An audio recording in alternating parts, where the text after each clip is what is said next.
కానీ ఎక్కువ శాతము శరీరమైన మెట్టులోనే జీవిస్తూ ఉంటాడు, ఆత్మచేత నడిపించబడాడు. సరే, పౌలు ఎందుకు ఇలా విభజించాడని చూసినట్టయితే ఈ పత్రిక రాసింది ఆయన 3వ మిషనరీ ప్రయాణంలో రాశాడు, 3rd మిషనరీ జర్నీ. ఎఫ్ఎస్సి పత్రిక మనం దాన్ని చూడవచ్చు. దీన్ని ఏమంటారంటే పాస్టోరల్ లెటర్ అంటారు. అంటే సంఘమునకు ఒక కాపరి హెచ్చరికలు చేస్తూ రాసినటువంటి పత్రిక. ఎందుకు? ఇది స్పిరిచువల్లీ ట్రబుల్డ్ చర్చ్, ఆత్మ సంబంధంగా ఫుల్ కలవరం ఉన్నటువంటిది. కాబట్టి పౌలు ఇంత స్ట్రెస్ చేసి ఇంత నొక్కి రాయాల్సి వచ్చింది. వీళ్ళకంత కృపావరాలు ఉన్నాయి కాబట్టి మేము బాగున్నాం అనుకుంటారు. చాలామంది కృపావరాలు కలిగిన వారు, స్వస్థత, భాషలు, ప్రవచనము, బుద్ధివాక్యము రకరకాలుగా ఉన్నాయి. కొరింథీ, రోమా, ఎఫ్ఎస్సి పత్రికలు మనం రోమాలో చూసుకున్నట్టు కృపావరములు కలిగినంత మాత్రాన ఆత్మలో పరిణితి చెందినటువంటి వ్యక్తులు కాదు. అది బాగా గుర్తుపెట్టుకోలేదు.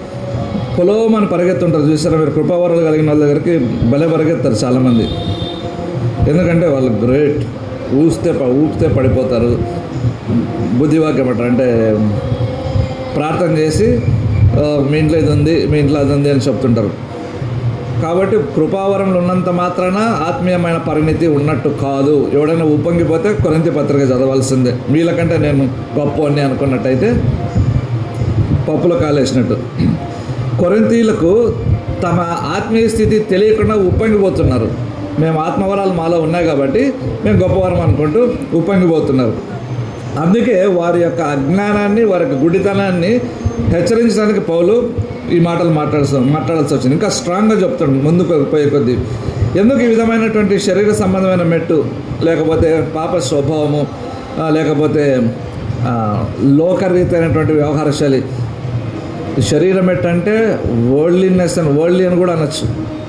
రక్షణ పొందినోడే, రక్షణ పొంది లోకరీతిగా కూడా నడుచుకుంటారు. ప్యూరిటన్స్ ఉండేవాళ్ళు 14-15 శతాబ్దం నుంచి ఉన్నటువంటి వాళ్ళు. ఇంగ్లాండ్ దేశంలో ఉన్నటువంటి తెగ అది. నవ్వడం పాపం అనేవాళ్ళు వారు. అంత నిష్టగా ఉండేవాళ్ళు. తర్వాత అవన్నీ వెళ్ళిపోతూ వచ్చినాయి అనుకోండి. జాన్ బన్యన్, థామస్ వాట్సన్, వీళ్ళంతా కూడా ఆ తెగకు చెందినటువంటి వ్యక్తులు. జాన్ ఓవెన్ అంటే ఆ లోకాన్ని ఏమాత్రం కూడా సంఘంలోనికి, కుటుంబంలోనికి, వాళ్ళలోకి రానివ్వడానికి ఇష్టపడేవాళ్ళు కాదు. మరి ఎందుకు ఈ శరీరం మెట్టు, లేకపోతే ఈ యొక్క వరల్డ్లీనెస్, ఈ యొక్క సిన్ఫుల్ నేచర్ అని? ఇక్కడ ఆత్మకు కానీ మనం లోబడకపోతే, దేవుని చిత్తాన్ని చేయకుండా సొంత చిత్తాన్ని మనల్ని డామినేట్ చేస్తూ ఉంటే ఈ శరీరం మెట్లకు వచ్చేస్తాం. ఆత్మకు లోబడే వాళ్ళు ఎంతమంది ఉన్నాం మనం? చాలా కష్టం. ఎందుకంటే ఖచ్చితంగా మనము అనుకున్న దానికి వ్యతిరేకంగా పరిశుద్ధాత్మ దేవుడు చెప్తుంటాడు ఎక్కువ శాతం. ఎందుకంటే మన శరీరం మెట్లో జీవిస్తుంటాం కాబట్టి మన ఆలోచనలు, మన నిర్ణయాలు మరి ముఖ్యంగా అవి ఖచ్చితంగా ఆత్మకు వ్యతిరేకంగా ఉంటాయి. కాబట్టి క్లాష్ వస్తుంది. అందుకే శరీరం ఆత్మ ఓదానికి ఒకటి విరోధంగా ఉంటాయి. ఈ శరీరం మెట్లో జీవించడానికి కారణం అది. అంతేకాకుండా ఈ యొక్క పౌలు, నేను గ్రీక్ పదాలు ఎక్కువ చెప్పను, పౌలు వాడినటువంటి ఆ పదము ఇక్కడ రాయబడిన చూసినట్టయితే శరీర స్వభావం అంటున్నాడు. శరీర స్వభావం అంటే ఆత్మ స్వభావానికంటే తక్కువైనటువంటిది. Human nature is inferior to spiritual. కాబట్టి ఒకవేళ ఈ శరీర స్వభావం కానీ లేక మనం కానీ పరిశుద్ధాత్మకు లోబడకుండా మనం వెళ్ళినట్టయితే అప్పుడు అనేక రకములైన పాపములు చేయడానికి కారణమవుతుందని ఒక భక్తుడు రాశాడు. శరీరం మెట్టు మన పాప స్వభావాన్ని, రక్షణ పొందాము, పాప స్వభావాన్ని పరిశుద్ధాత్మ యొక్క ఆత్మ స్వాధీనంలో హయ్యర్లా ఉన్నతమైనటువంటి మెట్టు, నియమము. మెట్టు అనడానికి నియమం అనొచ్చు. లా అంటే నియమం. నాలో పాప నియమం కలదని రోమపత్రిక 7లో అంటాడు. కాబట్టి ఈ యొక్క ఆత్మ నియమమునకు మన శరీర స్వభావంగానే లొంగకపోతే ఈ రక్షణ పొంది శరీర మెట్లో నివసించే వ్యక్తి ప్రతి విధమైనటువంటి పాపం చేయడానికి ఆస్కారం ఉంది. అంటే కలహము, తర్వాత అసూయ అని ఇక్కడ చెప్పబడింది. ఆదికాండం 6వ అధ్యాయము 3వ వచనం. ఆదికాండం 6:3. అప్పుడు యెహోవా, నా ఆత్మ నరులతో ఎల్లప్పుడూ నువ్వు వాదించదు, వారు తమ అక్రమ విషయంలో నరమాత్రులై ఉన్నారు, అయినను వారి దినములు 120 ఏండ్లు అగును. మరి ఒక ప్రశ్న రావాలి, ఏమిటంటే క్రైస్తవుడు తన ఓటముల్లో కానీ తన కష్టాల్లో కానీ శరీరం ఎట్లా నివసిస్తాడా, నివసించడా? నివసిస్తాడు. మన ఫెయిల్యూర్స్లో, మన రిజెక్షన్స్లో, మన ట్రయల్స్లో ఏదైనా సరే శరీరం ఎట్లకి పోతాడు. యోబు భార్య ఇద్దరు కొట్టుకుంటున్నారు. యోబు భార్య ఏమంటుంది అంటే దేవుని దూషించి మరణం కమ్ము అంటుంది. బుద్ధిహీనురాలు మాదిరి నువ్వు మాట్లాడుతున్నావు అంటాడు. అక్కడే శరీరం ఎట్టు ఆత్మీయం ఎట్టు తెలిసిపోతుంది. కాబట్టి ఒక క్రైస్తవుడు అంటే క్రైస్తవుడు అంటే మన సెన్స్లో అందరూ క్రైస్తవులే, కానీ క్రైస్తవుడు అంటే రక్షణ పొందినవాడు అనేటువంటి ఆ కోణంలోంచి మీరు తీసుకోండి ఎప్పుడైనా సరే. కాబట్టి ఒక క్రైస్తవుడు అలాంటి పరిస్థితి గుండా వెళ్ళినప్పుడు శరీరం ఎట్లా జీవిస్తాడు. ఇంత బ్రతికి ఇంత దేవుని వెంబడించినా కూడా మనకు నష్టం జరిగింది అన్నట్టు. అలాగే కానీ మరి నిజమైన క్రైస్తవుడు శరీరం సంబంధిగా ఉంటాడంటే ఉండడు. అంటే ట్రూ క్రిస్టియన్ అంటే పూర్తిగా ఆత్మ స్వాధీనంలో ఉండేటువంటి వాడు. హెబ్రీ పత్రిక 12వ అధ్యాయము 5-6 వచనములు. హెబ్రీ 12:5-6. మరియు నా కుమారుడా, ప్రభు చే శిక్షను తృణీకరించకము, ఆయన నిన్ను గద్దించినప్పుడు విసుగకము. ప్రభు తాను ప్రేమించువని శిక్షించి తాను స్వీకరించు ప్రతి కుమారుని దండించునని కుమారులతో సంభాషించినట్లు మీతో సంభాషించు ఆయన హెచ్చరిక చేసెను అని రాయబడింది. దాని అర్థం ఏమి? రక్షణ పొందిన వ్యక్తి శరీరం ఎట్లో లోకరీతిగా జీవిస్తూ ఉంటే అతన్ని పరిశుద్ధపరచడానికి దేవుడు ఏం చేస్తాడు? శిక్షలు పంపిస్తానంటాడు. ఇది డిసిప్లినరీ యాక్షన్ అంటారు, పనిష్మెంట్ అన్నారు దీన్ని. టీచర్ స్టూడెంట్ తప్పు చేస్తే కొడుతుంది, వాడిని బాగు చేయాలని.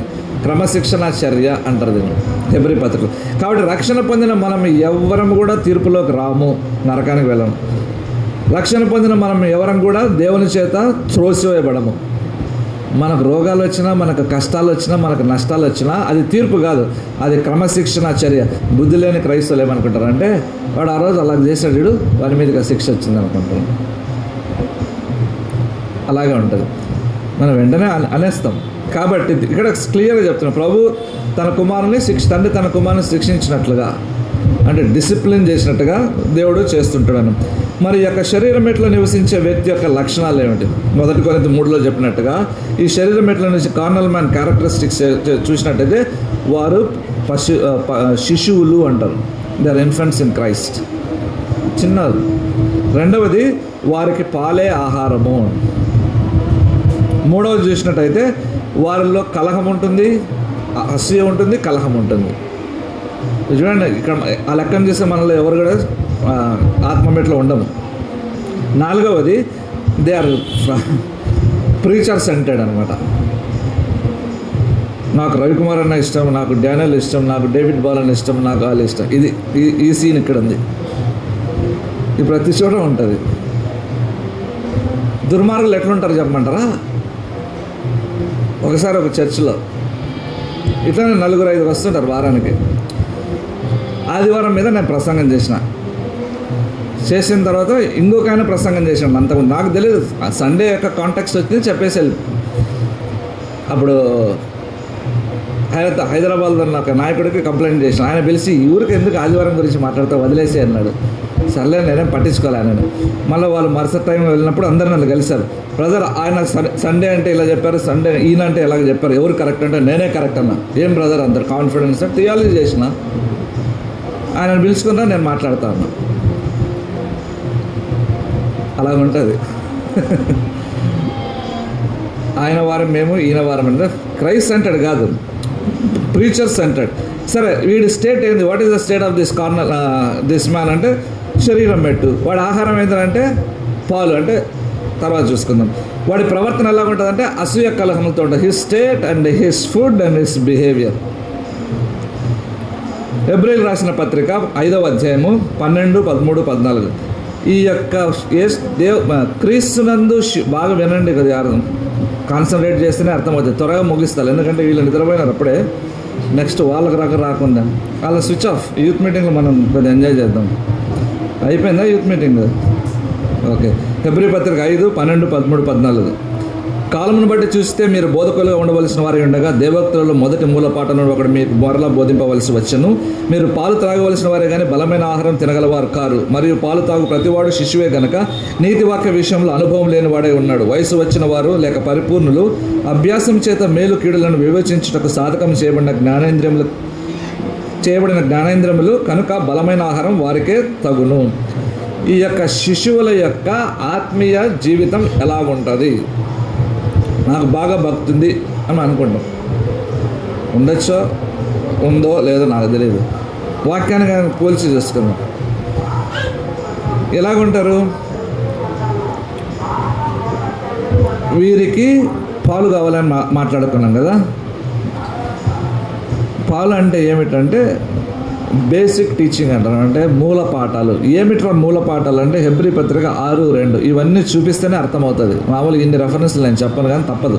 హెబ్రీ పత్రిక 6:2 మూల పాఠములు అంటే ఏమిటి? ఎందుకంటే హెబ్రీ 5:12 కాలమును బట్టి చూసినట్టయితే మీరు బోధకులు, కానీ మరలా మీకు మూల పాఠాలు బోధించవలసి ఉంది అంటున్నాడు. మరి ఆ మూల పాఠములు ఏవి? హెబ్రీ 6:2 దేవుని యందలి విశ్వాసమును, బాప్తిస్మను గూర్చిన బోధయు, హస్త నిక్షేపణమును, మృతుల పునరుద్ధానమును, నిత్యమైన తీర్పునను పునాది మరలా వేయక క్రీస్తుని గురించిన మూలోపదేశం మానే సంపూర్ణుల మగుటకు సాగిపోదుము, మెచ్యూరిటీలోనికి వెళ్దాము అంటున్నాను అనమాట. అంటే ఎప్పుడు ఇవేనా, ఇప్పుడు ఇవే చెప్పుకుంటుంటారా? నేను పాపిని ఇదే, నేను అయోగ్యుడను. అది అందరికీ తెలుసు, పక్కన వాళ్ళకి తెలుసు, వెనక వాళ్ళకి తెలుసు.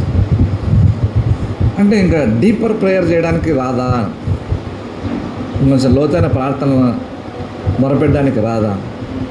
సరే మానేద్దామని పౌలు అంటున్నాడు. ఎవరికి చెప్తున్నాడు పౌలు? హెబ్రీ పత్రిక రాసినవరికి, యూదులకు రాశాడు పౌలు.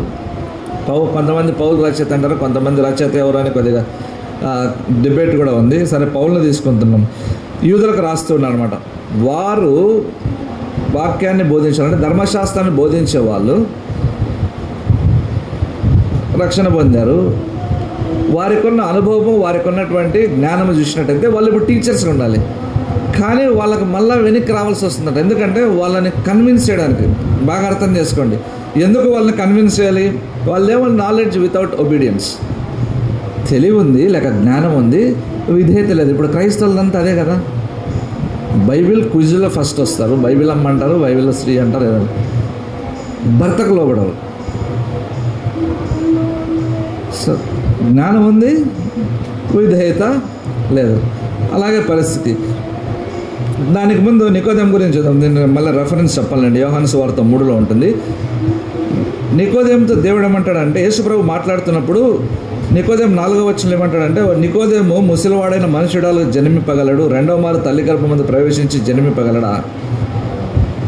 10వ వచనం 3:10 నీవు ఇశ్రాయేలుకు బోధకుడవై ఉండి వీటిని ఎరగవా అంటున్నాడు. చూసారా, ఇది ఇగ్నోరెన్స్. అంటే టీచర్ కానీ బేసిక్స్ తెలియదు, ప్రాథమికమైనటువంటి సూత్రములు తెలియదు. ఏమిటి? తిరిగి జన్మించాలి, ఆత్మ ద్వారా జన్మించాలి.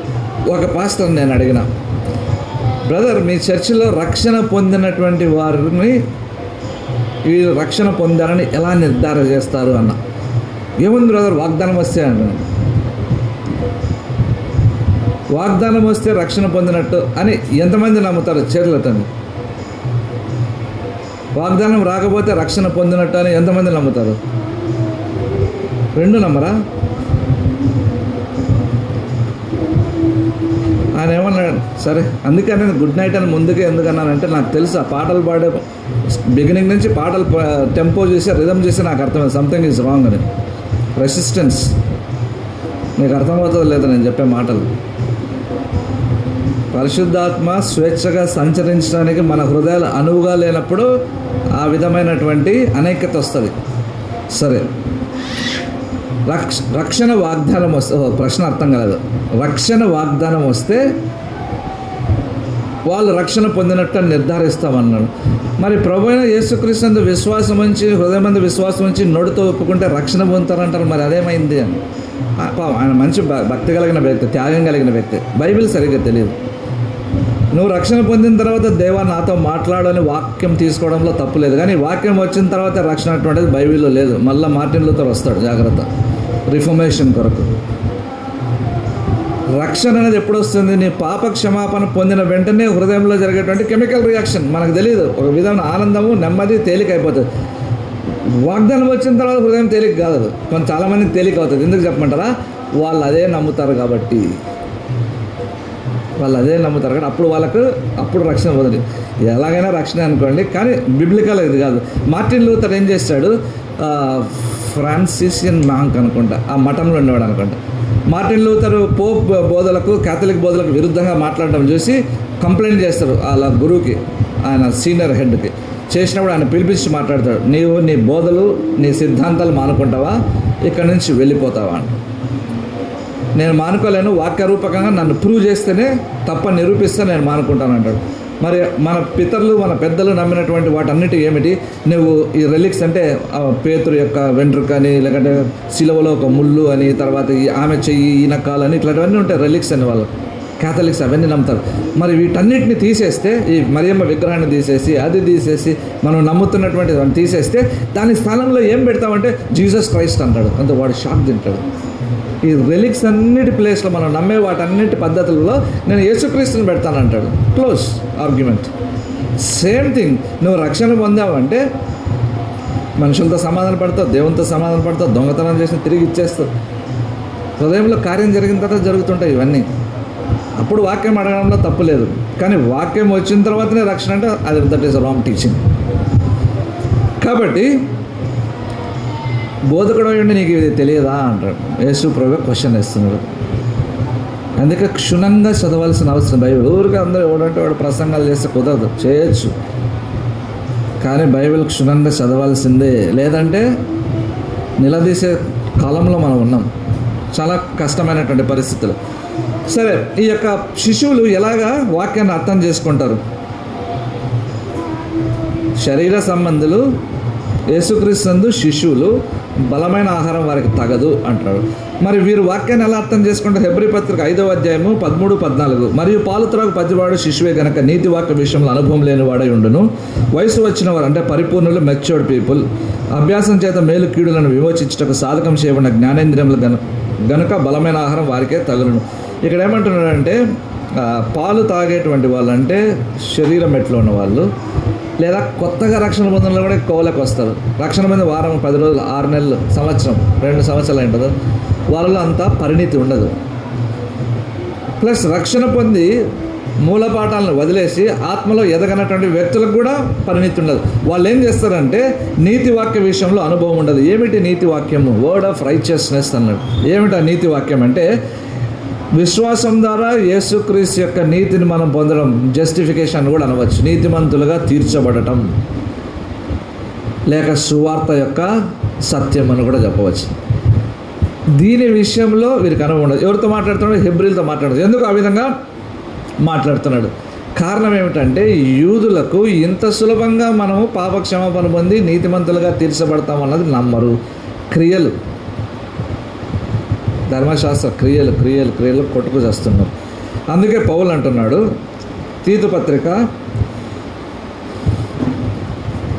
తీతు వద్దులండి, ఫిలిప్పీ పత్రిక 3వ అధ్యాయము 9వ వచనం చూసుకుందాం. ఫిలిప్పీలకు రాసిన పత్రిక 3:9. రెఫరెన్స్లు ఎక్కువైతే అని చెప్పి నేను స్కిప్ చేస్తాను. ఫిలిప్పీలు 3.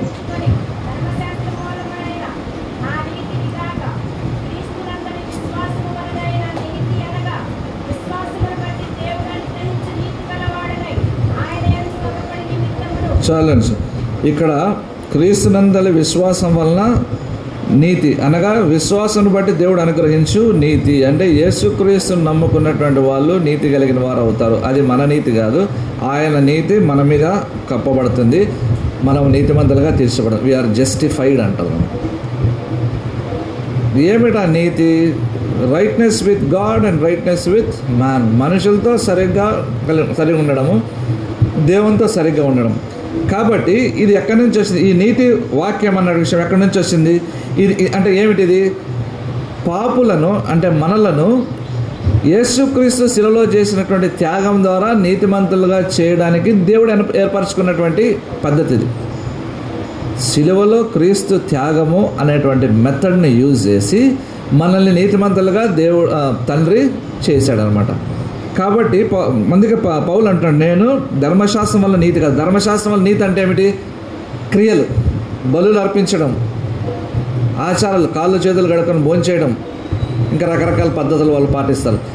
వీటి వలన నేను నీతిమంతుడు కాలేదు, కానీ యేసుక్రీస్తునందు విశ్వాసం ఉంచడం వల్లే. మార్టిన్ లూథర్ కేథలిక్ భక్తులు విపరీతంగా మునిగిపోయి శరీరాన్ని శిక్షించుకుంటూ, తర్వాత ఉపవాసాలంటూ కఠినంగా చేస్తూ రోమ్ నగరంలో వెళ్ళినప్పుడు మోకాళ్ళ మీద రోమా మెట్లన్నీ ఎక్కుతూ, ఆ టెంపుల్లో లేకపోతే మరి మెట్లన్నీ ఎక్కుతూ వచ్చాడు. కానీ ఆయనకేమని ఒక వాక్యం ద్వారా మాట్లాడాడు దేవుడు, నీతిమంతుడు విశ్వాస మూలముగా జీవించడం. ఎవరు విశ్వాసము? యేసుక్రీస్తునందలి విశ్వాసం. యేసుక్రీస్తునందలి ఏమని విశ్వసిస్తావు నువ్వు? నా స్థానంలో ఆయన మరణించాడు అంటే నాకు రావాల్సిన శిక్ష ఆయన తీసుకున్నాడు, కాబట్టి నేను ఆయన ఎదుట నా పాపంలో ఒప్పుకున్నప్పుడు నేను నీతిమంతునిగా తీర్చబడతాను. ఆయన నీతిని నాకు కప్పుతాడు, వస్త్రం మాదిరి ధరింప చేస్తాడు అని. కాబట్టి ఆ నీతి విశ్వాసం బట్టి నేను పొందాను రా బాబు.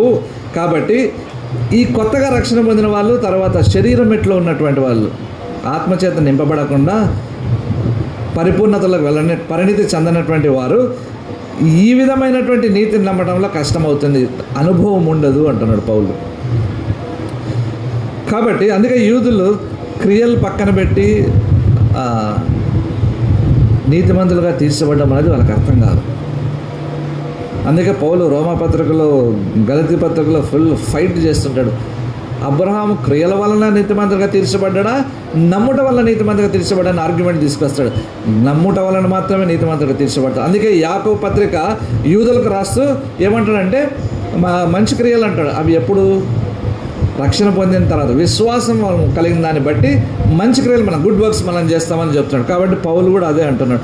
అందుకే యూదులు క్రియలు లేకుండా నీతిమంతులుగా తీర్చబడడం కష్టము అని నమ్మడం వారికి కష్టం, కాబట్టి ఈ ఆర్గ్యుమెంట్ పౌలు చేస్తున్నాడు.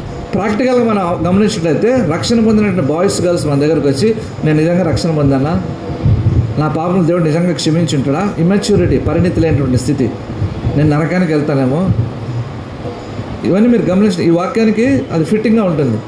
అలాగ మాట్లాడుతున్నారు అంటే వారి రక్షణ విషయంలో డౌట్స్. నా పాపం క్షమించబడినా. ఒక ఆయన ఉన్నాడు 10-15 సంవత్సరాల్లో ఆయన రక్షణ గురించి ఇంకా నేను పొందానా లేదన్నటువంటి ఏ పాస్టర్ ఆ పాస్టర్ దగ్గర ఫెలోషిప్ ఉండేవాడు. బ్రిలియంట్ ఫెలో, మరి పిహెచ్డి చేసి ప్రొఫెసర్ ఆయన. అన్ని సంవత్సరాలు ఎప్పుడు ఆర్గ్యుమెంట్ అయ్యాడు. ఏందంగా ఈయన పరిస్థితి అంటే, doctor Shyamraj this fellow has gone mad because of his education అన్నాడు. సింపుల్గా యేసుప్రభువునందు నేను విశ్వాసం ఉంచాను, నేను బాగుపడ్డానని నమ్మలేకపోతున్నాడు. ప్రొఫెసర్ విపరీతమైన నాలెడ్జ్ ఉంది, దానికి రకరకాలుగా ఆలోచనలు పెట్టి తీగలాగుతున్నాడు. వాడు 1 కొరింథీ 3:14 వయసు వచ్చిన వారు అభ్యాసం చేత మేలు కీళ్ళను వివేచించుటకు సాధకం చేయబడిన జ్ఞానేంద్రియముల గనుక బలమైన ఆహారం వారికి తగను. 1 కొరింథీ మనము 13 చూసుకున్నాము. ఏమిటి? నీతి వాక్య విషయంలో అనుభవం లేదని. 14 చూస్తున్నాం ఇప్పుడు. ఏమిటి? వయసు వచ్చిన వారు అంటే మెచ్యూర్డ్ పీపుల్, ఆత్మ సంబంధమైన వ్యక్తులు. వారు ఏం చేస్తారంటే చెడు మంచి, నైతికమైన చెడు మంచి గురించి మాట్లాడడం లేదు, డాక్టరల్ గుడ్ అండ్ ఈవిల్ గురించి మాట్లాడుతున్నాడు.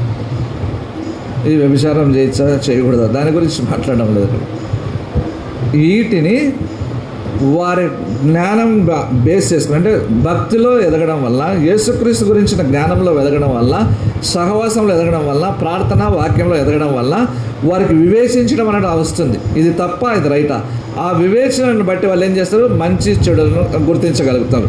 వారు ఆత్మ సంబంధాలు, శరీరం ఎట్లో ఉన్నటువంటి వాళ్ళు ఇలాగా చేయలేరు అని చెప్తుంటారు. కాబట్టి మన ఆత్మీయ ఎదుగుదల అన్నటువంటి దేని మీద ఆధారపడుతుంది? పూర్తిగా మంచి చెడులను వివేచించే దాని మీద మన స్పిరిచువల్ గ్రోత్ అనేది డిపెండ్ అవుతుంది. ఈ మెసేజ్ ఎక్కువసేపు చెప్పాను, ఎందుకంటే నాకు తెలుసు ఇది దూరదు, త్వరగా క్లోజ్ చేస్తాను. కాబట్టి మన సెన్సెస్ని మనం డిజైన్ చేయడానికి ఉపయోగించాల్సి ఉంటుంది. సెన్సెస్ అంటే ఫ్యాకల్టీ ఆఫ్ మైండ్, స్వాభావికంగా ఆలోచించగలిగి వివేచించగలిగినటువంటి సామర్థ్యం కలిగిన మనసు అబిలిటీని, సామర్థ్యాన్ని ఉపయోగించడమే ఈ జ్ఞానేంద్రియములు అంటున్నాడు. వీటిని ఉపయోగించి మంచి చెడుని మీరు వివేచించండిరా అని పౌలు చెప్తున్నాడు అనమాట. మరి పౌలు 1 కొరింథీ 3:2 చివరి భాగం చెబుతాను. మీరు ఇప్పుడు మీరు బలహీనులై ఉన్నారు కారా అన్నాడు. 1 కొరింథీ 3:2 ఎందుకు? అప్పుడు రక్షణ పొందినప్పుడు కొరింథీ సంఘము అప్పుడు రక్షణ పొందినప్పుడు మూల పాఠాలు చెప్పాను నేను. మీలో అసూయ ఉంది, కలహం ఉంది, కింద వస్తుంది అది. మీరు ఇంకనూ బలహీనులు కాదా అంటున్నాడు. ఆలోచించారా? ఎప్పుడో రక్షణ పొందారు, అప్పుడు అవి చెప్పాను. ఇప్పుడు చూస్తుంటే మళ్ళీ మీకు అదే బలహీనత కనిపిస్తుంది. అదే బలహీనత కనిపిస్తుంది. ఏం బలహీనత చూద్దాం. బలహీనత అంటే మీరు బలహీనులై ఉన్నారు కారా అని 2వ వచనం అంటాడు పౌలు. ఏమని, ఎందుకు బలహీనులై ఉన్నారు? మీలో 3వ అధ్యాయము 3-4 వచనం. మీలో అసూయ కలహం ఉండగా మీరు శరీర సంబంధులై మనుష్య రీతిగా నడుచుకుని వారుగా. మీలో అసూయ ఉంది, కలహం ఉంది అంటున్నాడు. అంటే అసూయ ఏమిటంటే విపరీతమైన స్వార్థం, సివియర్ ఫార్మ్ ఆఫ్ సెల్ఫిష్నెస్. దాన్ని అసూయ అంటారు, ఎన్వి అంటారు. స్వార్థం ఎక్కువైనప్పుడు అన్నీ మనకే కావాలా, అన్ని చోట్ల మనమే గుర్తింపు పొందాలా, నా ద్వారానే పనులు జరగాల, నన్ను అడిగే చేయాలా, నా అనుమతి లేకుండా ఎవరు జరగదు. This is selfishness. దీనివల్ల ఏమొస్తుంది? అసూయ నుంచి అసూయ ఇంకొక రూపం ఇది. దీనివల్ల ఏం జరుగుతుంది? క్లార్క్ అనేటువంటి ఆడమ్ క్లార్క్ అనే బైబిల్ పండితుడు ఏమంటాడంటే చాలా బాగా రాశాడు. ఈ యొక్క 1 కొరింథీ 3 నుంచి 3వ అధ్యాయంలో మొదటి 3 వచనాల్లో 3 విషయాలు మనం గుర్తించాలి అన్నాడు. ఏమిట్రా అంటే, ఈ కొరింథీ సంఘము వారి ఆలోచనలు, వారి మాటలు, వారి యొక్క క్రియల్లో తప్పిపోయినారు అన్నమాట. మాట, ఆలోచన, క్రియల్లో తప్పిపోయినారు. ఏమిటి అని అసూయపడడం అంటే ఏమిటి అంటే, అది వారి హృదయమునకు సంబంధించినటువంటిది అని చెప్తున్నాం. వారి హృదయమునకు సంబంధించినటువంటి స్థితి ఏమిటి? అంతరంగంలో కలహములు, సనుగుళ్ళు, ఆయాసం ఉందన్నమాట. మొదటి ప్రాబ్లం. రెండో ప్రాబ్లం కలహం అంటున్నాడు అనమాట. కలహము దేనికి సూచన అంటున్నాడు? మాటలు కానీ. గొడవ వస్తే ఏమొస్తాడు? నీ అంతు చూస్తా, అదే కదా. 4-5 ప్రీచర్లు వచ్చేటప్పుడు కలహం వస్తే ఏమొస్తుంది అంటే, నీకు అనుకూలంగా ప్రీచర్ దగ్గర పోయి చెప్తాడంట. ఆ తిక్కులాడు సరైనడు కాకపోతే ఒక రూలింగ్ ఇచ్చేస్తాడు. ఇలాగ చర్చెస్ లాగా డివైడ్ అవుతాడు. అందుకే మీరు స్పిరిచువల్ 4 ప్రీచర్లు వచ్చే సంఘాలు స్పిరిచువల్ మెచ్యూరిటీ ఎక్కువ ఉండాలి. ఒకడొస్తే ఏం కాదు, ఒకడే ఉండాలి. 4 వచ్చేసాడు మీకు మెచ్యూరిటీ కాదు. ఒక సంఘంలో మనిషి విశ్వాసి పరిణితి లేనివాడని ఎలా చెప్తాను తెలుసా నేను? నీకు అనుకూలంగా చెప్పే ప్రీచర్కి నువ్వు ఎప్పుడైతే అటాచ్ అవ్వకుంటూ వెళ్తున్నావో you are dead in spirit.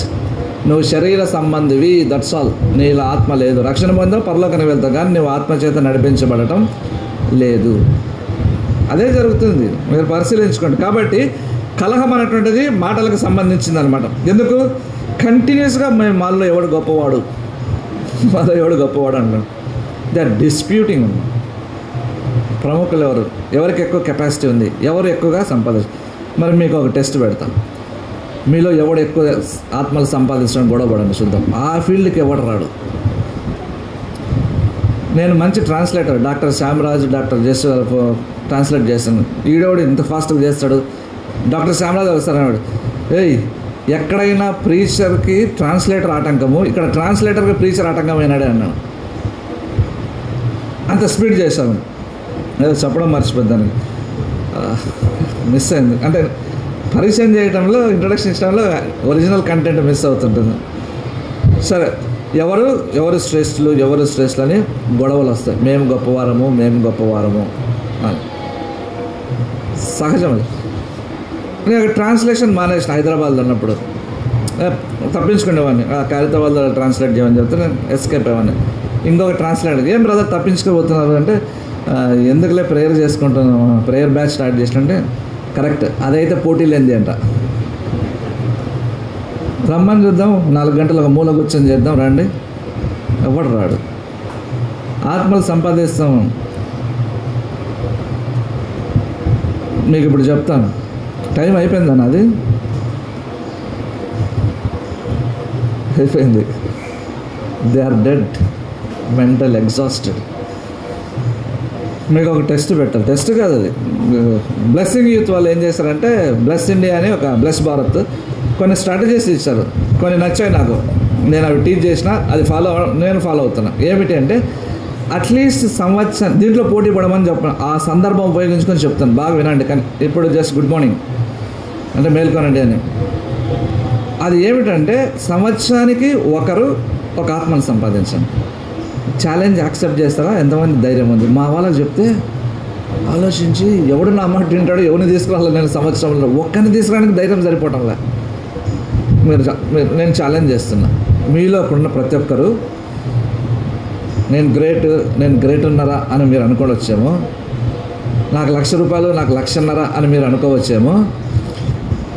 అలాంటి మీరు ఫస్ట్ ఛాలెంజ్ సంవత్సరానికి, ఇప్పుడు ఆగస్టు 25 ఆగస్టుకు ఒక్కొక్కడు ఒక వ్యక్తిని ఈ సంఘంలో తీసుకురాలి. ఛాలెంజ్ నెంబర్ 2, ఒక్కొక్క ఫ్యామిలీ ఒక్కొక్క మిషనరీని దత్తతకి తీసుకుంటారా? నేనే మిషనరీ అనుకోండి, నన్ను దత్తత తీసుకోండి. ఒక్కొక్క ఫ్యామిలీ మీరు ఒక్కొక్క మిషనరీని దత్తత తీసుకోండి. మీ ఇష్టం. మిషనరీ అంటే పక్కన సింగ్ నగర్లో, పాయకరావుపేటలో వీళ్ళని తీసుకొద్దండి. వీళ్ళ మిషనరీస్ కాదు. వీళ్ళు కష్టమైన ప్రదేశాల్లో కష్టపడుతున్న వారిని, ఒక్కొక్క ఫ్యామిలీ ఒక్కొక్క మిషనరీని దత్తత తీసుకోండి. ₹1,000 ఇవ్వచ్చు, 2,000 ఇవ్వచ్చు, 10,000 ఇవ్వచ్చు. So challenge number 2. Challenge number 3 ఏమిట్రా అంటే, ఒక్కొక్కరు ఒక సిటీనన్నా దత్తత తీసుకోండి, ఒక డిస్ట్రిక్ట్నన్నా దత్తత తీసుకోండి, ఒక స్టేట్ అన్నా దత్తత తీసుకోండి. స్టేట్ కష్టం ప్రార్థన చేయడం. దత్తత అంటే దీని కొరకు మేము కంటిన్యూస్గా ప్రార్థన చేస్తాం. మొదటిది సంవత్సరానికి ఒక ఆత్మను సంపాదించాలి. రెండవది ఒక మిషనరీని దత్తత తీసుకోవాలి, అంటే వాళ్ళకి ధన సహాయం అందించాలి. మూడవది ఒక ఊరిని దత్తత తీసుకోవాలి, ఆ ఊరి కొరకు ప్రార్థన చేయడం. మాకు ఊరు చేత కాదంటే నున్నను దత్తత తీసుకోండి, భార్యాభర్తలు కలిసి ప్రార్థన చేయండి. నాలుగవది చాలా కష్టమైనది, ప్రతి వీధిలో ఒక ప్రార్థన గుంపు మీ ఇతర క్రైస్తవులతో కలిసి స్టార్ట్ చేయండి అని. అది నా చేత కాదు కాబట్టి వదిలేసిన. ప్రతి వీధిలో ఒక ప్రార్థనా గుంపు, దీంట్లో పోటీ పడండి, చూద్దాం. అప్పుడు మీకు ఇక్కడ పోటీ పడడానికి టైం ఉండదు. ఎందుకు కొట్టుకొని చేస్తారు చర్చెస్లో అంటే, పెద్దల భార్యలు వీళ్ళు అసలైంది చేయడం లేదు కాబట్టి కొట్టుకోవడానికి టైము, మంచి కంటెంట్ దొరుకుతుంది, మసాలా. నీవు ఈ రూల్స్ పాటిస్తే నీకు టైం దొరకదు. అంటే లైఫ్, జీవితానికి ఒక గమ్యం ఉంటుంది, ఫోకస్ ఉంటుంది. ఇలాగెవరు జీవించలేదు క్రైస్తవులు. కాబట్టి అదే అంటున్నామంట, పోటీ పడుతున్నారు మీరు. తర్వాత లాస్ట్ది విభజనలు, డివిజన్స్ ఉన్నాయి. ఎందుకు డివిజన్స్ ఏంది? ప్రవర్తన. మొదటిదేమో హృదయానికి సంబంధించిన అసూయ, రెండవది కలహమేమో మాటలకు సంబంధించింది. విభజన లేక డివిజన్స్ అనేటువంటివి ప్రవర్తనకు సంబంధించింది. ఎందుకంటే వాళ్ళు ఏకీభవించడం లేదు. పౌలు గొప్పోడు, నేను పేతురుని, లాస్ట్ కూడా నేను I'm Jesus Christ, I'm of Jesus Christ అంటాడు. అగ్రిమెంట్ లేదు. ఎలా ఉంటుంది అసలు చర్చ్ సెటప్స్? నేను ఒక పేపర్ రాయాలనుకున్నా, అమెరికన్ ప్రొఫెసర్ వచ్చాడు, ఆయన లైఫ్ కోచ్ అంటారు వాళ్ళని, లీడర్షిప్ కోచ్ ఆయన. నేను ఒక పేపర్ రాయాలనుకుంటున్నాను అంటే, ఏం రాయాలనుకుంటున్నామంటే, సంఘంలో పెద్దలు ఉండడం వల్ల ఉపయోగమా, పాస్టర్ ఒకటి అన్ని కంట్రోల్ చేయడం వల్ల ఉపయోగమా అని ఆయన అన్నాడు. రెండింటికి ప్లస్ మైనస్ ఉంది అన్నాడు. అంటే పెద్దలు ఉంటారు, పాస్టర్ ఉంటాడు, అదొక సెటప్. లేక పాస్టరే మిగతా అంతా చూసుకుంటుంటారు. రెండిట్లో ప్రాబ్లం ఉంటుంది. సో పెద్దలంతా ఉండి చూసుకున్న దాంట్లో ఏముంటుందంటే, ఒకడేమో సండే పెట్టాలంటాడు, ఒకడు మండే అంటాడు, ఇంకోటి థర్స్డే అంటాడు, ఇంకోటి అసలు వద్దు ఇది మనకు అవసరం లేదు ఈ సంవత్సరంలో అంటాడు. ఇలాగే ఉంటుంది. They could not agree because they are corner. శరీరం ఎట్లా ఉన్నది, ప్రార్థన ఏమి ఉండదు. ఇక్కడ ఇంట్లో ఏం ప్రార్థన ఉండదు, జస్ట్ ఇక్కడ మాత్రమే ఉండొచ్చు. ఎలా అంత ఖచ్చితంగా బలగుద్ది చెప్తానంటే, హృదయానికి సంబంధించింది, మాటలకు సంబంధించి, ప్రవర్తనకు సంబంధించి చెప్పచ్చు. చిన్నదానికి అలిగే వాళ్ళని ఏమంటారు చెప్పండి? మమ్మల్ని అన్నారన్న వాళ్ళని ఏమంటారు? ఆత్మ సంబంధాలు అంటారా? అలా అనుకునే వాళ్ళు భ్రమలో ఉన్నారనమాట. కాబట్టి చాలా స్ట్రాంగ్ టీచింగ్ పౌలు చెప్తున్నాడు. ఈ లెక్కన అసలు ఎవడు నిలబడలేడు. ఎందుకంటే కలహము, అసూయలు దేవుని ఆత్మ నుంచి, పరిశుద్ధాత్మ నుంచి రావు. కరెక్ట్. ఎందుకంటే గలతీ పత్రికలు ఏమంటాడు? శరీర కార్యములు స్పష్టమై ఉన్నవి, జారత్వము, అపవిత్రత, కామకత్రము, కలహము, మత్సరము, క్రోధములు. ఇవి శరీర కార్యములు. అంటే ఆత్మ లేనటువంటి వారు ప్రవర్తించేటువంటి విధానం. మరి అలాంటప్పుడు మన పరిస్థితి ఏంది అంటున్నాను. మన పరిస్థితి ఏంది? కలహం ఉంది, అసూయ ఉంది, డివిజన్స్ ఉన్నాయి. భిన్నాభిప్రాయాలు ఉండడం తప్పు కాదు. ఈ బైబిల్ బాగుంది అని అంటాను, ఆయన వచ్చి బైబిల్ చిన్నగా ఉంది అంటాడు, ఇంకొక ఆయన వచ్చి బైబిల్ కలమకు సరిగ్గా కనబడదు అంటాడు. భిన్నాభిప్రాయాలు. అయితే అందరూ ఒప్పుకునేవి ఏంటంటే దిస్ ఈజ్ ద బైబిల్ అంటారు. ఇదే పరిశుద్ధ గ్రంథం అంటారు. సో భిన్నాభిప్రాయాలు ఉండడం తప్పు కాదు. ఏకాభిప్రాయం కుదరకపోవడం అంటే అందరూ ఒక దాని మీద ఏకీభించి దేవుని మహిమార్థం పని చేయకపోవటం అనడం. సరే, కొరింథీయులకు ఉన్నటువంటి రెండవ బలహీనత, మొదటిది అసూయ కలహం చూసినాం. రెండవది చూసినట్టయితే 1 కొరింథీ 3:4, ఒకడు పౌలు వాడను మరొకడు అపోలో వాడను అని చెప్పినప్పుడు మీరు ప్రకృతి సంబంధులు కారా. యాక్చువల్గా ప్రకృతి అంటే రక్షణ లేనివాడు, కానీ ఇంటర్చేంజ్ అనే వర్డ్స్. రక్షణ లేనివాడి గురించే మాట్లాడాను, శరీర సంబంధాల గురించే మాట్లాడుతున్నాడు. 3:2 అప్పట్లో మీకు బలం చాలా లేదు అన్నాడు. అంటే బిగినింగ్లో మీరు ఆ కెపాసిటీ లేదు, మీకు నేను టీచ్ చేసిన చిన్న చిన్న విషయాలు టీచ్ చేస్తాను, సింపుల్ థింగ్స్, కానీ ఇప్పుడు కూడా మీరు అలాగే ఉంటే నేనేం చేయాలి అని అంటున్నాడు. ఎందుకు పౌలు ఆ మాట చెప్పాల్సి వచ్చిందంటే కలహము, అసూయ ఉంది. ఆ రెండింటిని హైలైట్ చేస్తున్నాడు పౌలు. నాకు ఆశ్చర్యం వేసింది. కలహము, అసూయను మాత్రమే బేస్ చేసుకొని మీరు శరీర సంబంధులు అని చెప్తున్నాడు. తర్వాత లాస్ట్ క్లోజ్ చేస్తాను. ఈ శరీరం మెట్లో ఉన్నటువంటి క్రైస్తవులు ఎలాగుంటారంటే వాళ్ళు తప్పుడు బోధల వలన మోసగించబడతారు. బలమైన ఆహారం తీసుకోలేరు, వాళ్ళు బలహీనులు. ఎందుకంటే కలహము, అసూయ ఉంది. తర్వాత ఇంకోటి ఏంటంటే వారు తప్పుడు బోధల వలన మోసగించబడతారు. ఎఫెసీ పత్రిక 4వ అధ్యాయము 14-15 వచనములు. 4:14-15. అందువలన మనం ఇక మీదట పసిపిల్లలమై ఉండి మనుషుల మాయోపాయముల చేత వంచనతోనూ తప్పు మార్గమునకు లాగు కుయుక్తితోనూ గాలికి కొట్టుకొని పోయినట్లు కల్పింపడిన ప్రతి ఉపదేశమునకు ఇటు అటు కొట్టుకొని పోవచ్చు. అలల చేత ఎగరగొట్టబడిన వారమైనట్లుండగా ప్రేమ కలిగి సత్యము చెప్పుచు క్రీస్తువులో ఉండటకు మనం అన్ని విషయంలో ఎదుగుదాము.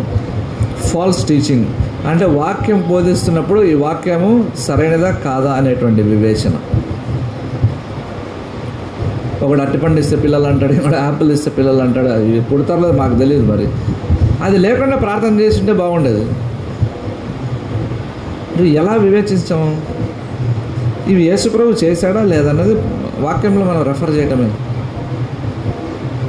ఆత్మవరాలు, అద్భుత కార్యాలు, సూచక్రియలు అన్నీ కూడా వాక్యాన్ని కన్ఫర్మ్ చేస్తాయి అంతే. They are not above the word. కాబట్టి అవి చేస్తున్నారు కాబట్టి వారు గొప్పవారు అంటే కుదరదు. అది చేస్తున్న వారిని చూడండి, ఎక్కడైనా క్రీస్తును పోలిన స్వభావం కనిపిస్తుందా మీరు గమనించండి. సింప్లిసిటీ ఏమైనా గమనిస్తుందా?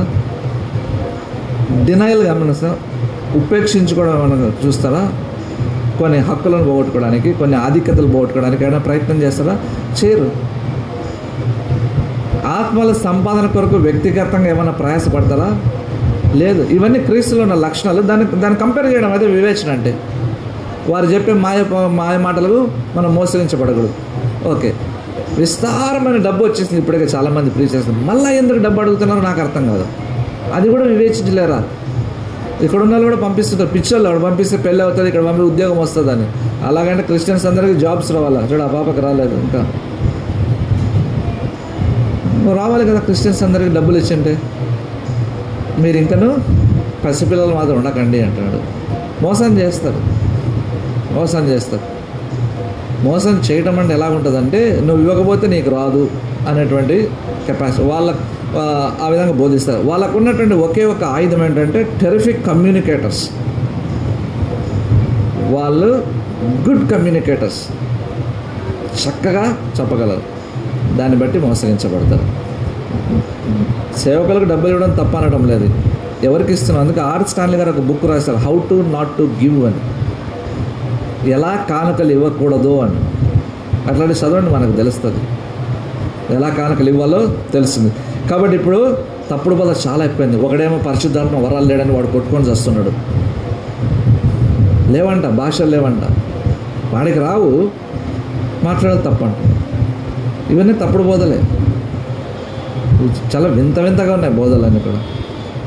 మనం ఆత్మలో ఎదిగినప్పుడు మాత్రమే ఇవన్నీ మనము జయించగలము. కాబట్టి మన ముందున్నటువంటి గురి ఏమిటంటే శరీర మెట్టులోంచి ఆత్మ మెట్టులోకి వెళ్తాం. ఎలా వెళ్ళగలము? దేవుడు మాట్లాడినప్పుడు విధేయత చూపించడం ద్వారా పరిశుద్ధాత్మతో నింపబడగలం కంటిన్యూస్గా. ఒకటే సీక్రెట్. విధేయత వలన పరిశుద్ధాత్మ చేత నింపబడతాం. నేను నింపబడ్డానో లేదో నాకు ఎలా తెలుస్తుంది? నువ్వు భాషలు మాట్లాడడం లేదు, స్వస్థతలు చేయడం లేదు, నీకు డౌట్ వస్తుంది. నీ జీవితంలోంచి ఫ్రూట్ వస్తుంది, ఫలం. అది మనుషులు గుర్తిస్తారు. నీ సహనమో, నీ ప్రేమ కలిగిన ప్రవర్తన, నువ్వు తీసుకునే మంచి నిర్ణయాలు, నీ కుటుంబాన్ని కట్టుకునే విధానంలో ఇవన్నీ కనిపిస్తూ ఉంటాయి. అదే ఆత్మతో నింపబడిన జీవితానికి మాదిరి. ప్రార్థన చేసుకుందాం. ప్రియమైన దేవా, ఈ వాక్యం నాకు ముద్ర వేయము. శరీరం మెట్లో నుంచి ఆత్మ మెట్లో నివసించుటకు, జీవించుటకు సహాయం కొరకు అడుగుతూ ఉన్నాము. పసిపిల్లల మాదిరిగా మేము ఉండనీకు, కలహము అశ్లీలు మాలో ఉండనీకును. మేము ఇంకను పాలు తాగే స్థితిలో ఉండకుండా బలమైన ఆహారం తినగలిగిన వారుగాను, మంచి చెడులను వివేచించగలిగిన వారుగాను మమ్మల్ని చేయము. ఈ వాక్యం నాకు ముద్ర వేయము. యేసు నామమున అడుగుచున్నాను తండ్రి, ఆమేన్.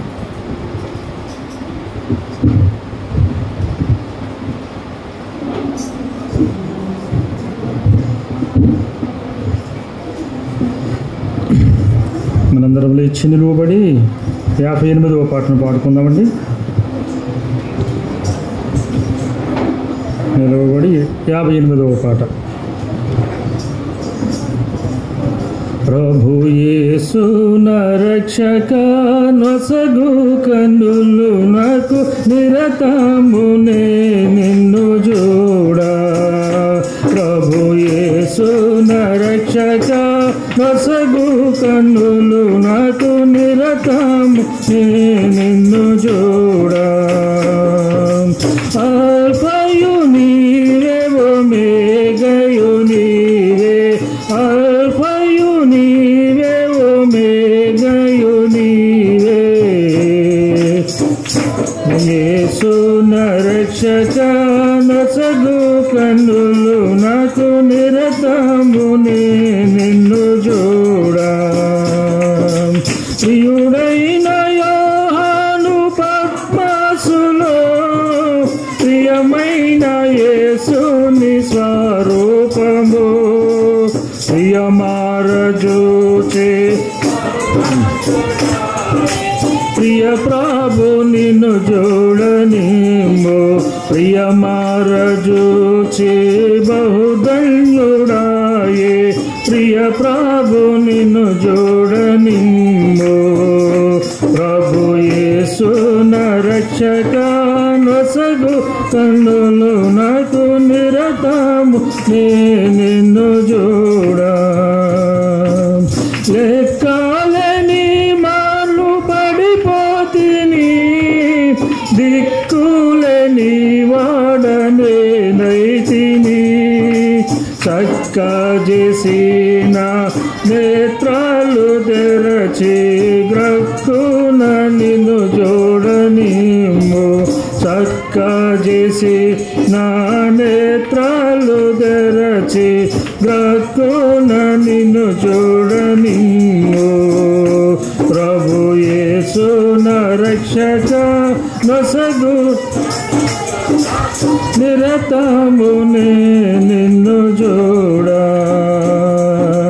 కంటికి కనబడని వెన్నీయో, చెవికి వినబడని వెన్నీయో, హృదయ గోచరము కాని వెన్నీయో, సిద్ధపరచితివ నాకై. హృదయ గోచరము కాని వెన్నీయో, సిద్ధపరచితివ నాకై. ప్రభు యేసు నా రక్షక, నొసగు కన్నులు నాకు నిరతమునే నిన్ను చూడా. లోక భోగాల పైన నేత్రలు శోకకుండునట్లు కృప చూపుము. నీ మహిమ దివ్య స్వరూపమును నిందారనను చూడనిమ్ము. నీ మహిమ దివ్య స్వరూపమును నిందారనను చూడనిమ్ము. ప్రభు యేసు నొసగు కన్నులు నాకు నిరతము నిన్ను చూడా. దయచేసి కూర్చోనండి.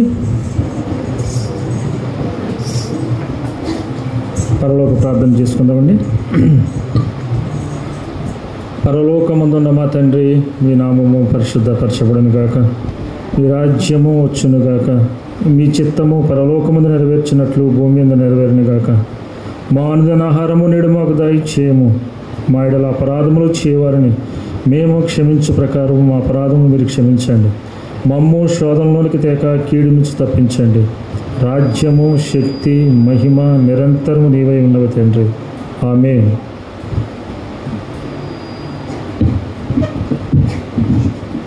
ఆశీర్వాదంతో ముగించుకుందాం.